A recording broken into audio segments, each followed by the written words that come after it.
Alright, so the ones that we're going to do are cotangent of x times secant of x. We're going to try to simplify it, so leave a couple rows there. And then cosecant of negative x times sine of negative x.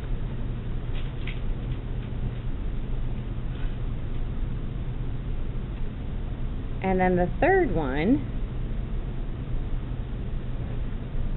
we're going to do sine of x minus sine cubed of x.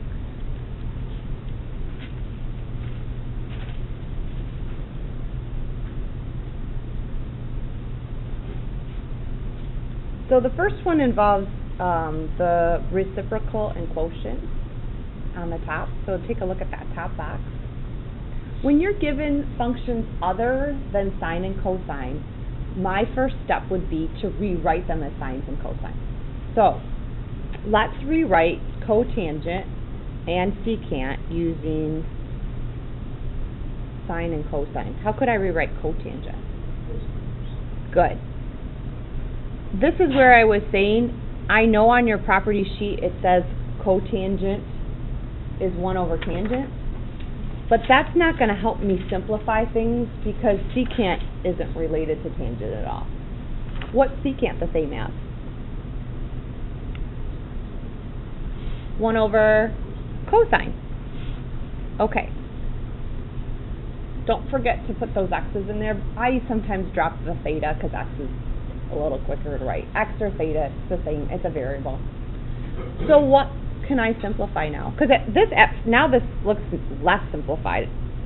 But what could I do that will make it more simplified? You can. There's a cosine on top and a cosine on bottom. You can cancel them out. And we are left with 1 over sine. And how can I rewrite 1 over sine as what trig function? Cosecant.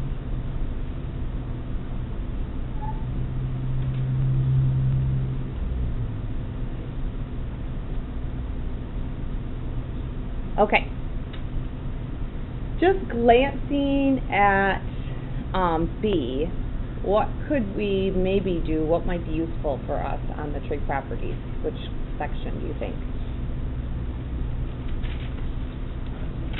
Yeah, so let's first do odds and evens, and then we'll try to do the same thing we did up there, okay? So if I look on my list,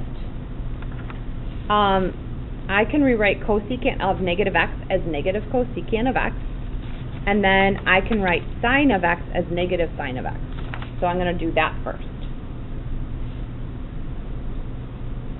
So negative cosecant of x, I'm going to put it in parentheses, and negative sine of x.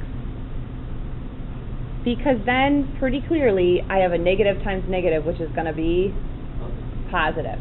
Okay, in the next step, I'm also going to do what I did above. So we know negative times negative is positive, so I'm going to just kind of cancel the negative times negative out. How could I rewrite cosecant? 1 over sine. Now, I'm not going to rewrite sine because it's already sine, because what's going to happen now? Sine of x, you can treat it as sine of x over 1, right? Cancels, cancels. That's not 0. Some people will say, oh, they'll go quick and say, oh, it's 0. No, 1 over 1 is 1. So that whole thing simplifies to 1. On Monday, what we're going to do is it's going to be cool. Like if I said, hey, graph this, you put in this trig thing, and it gives you this horizontal line at 1, because that's what it simplifies to be.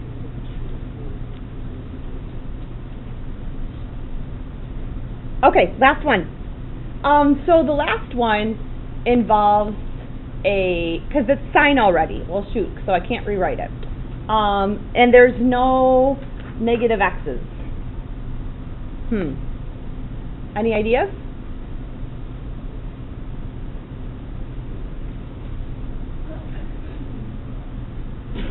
I'm going to factor a common factor out and then see if you see it. So the first thing I'm going to do is I'm going to take a sine and pull it out to the front. Okay.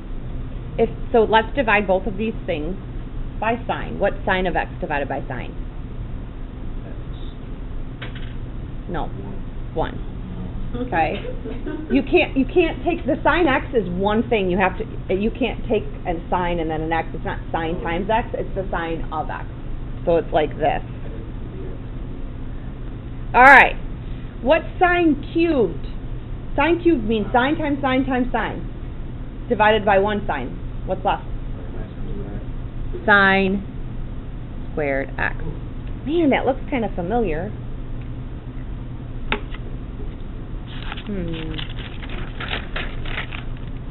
Ooh. Kind of looks similar to 1. Could you rearrange this? By the way, if you know these are true, you can rearrange it in any form you want. What if I subtracted sine squared from both sides? What would I have left on this side then? Cosine squared, and what would I have on this side?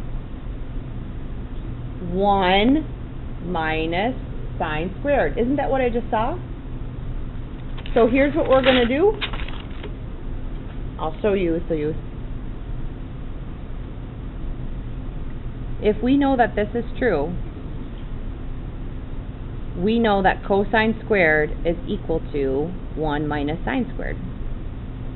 So what I'm going to do is I am going to take out the 1 minus sine squared and replace it with cosine squared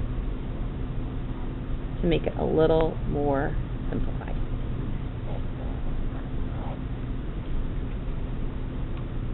Okay. So that's where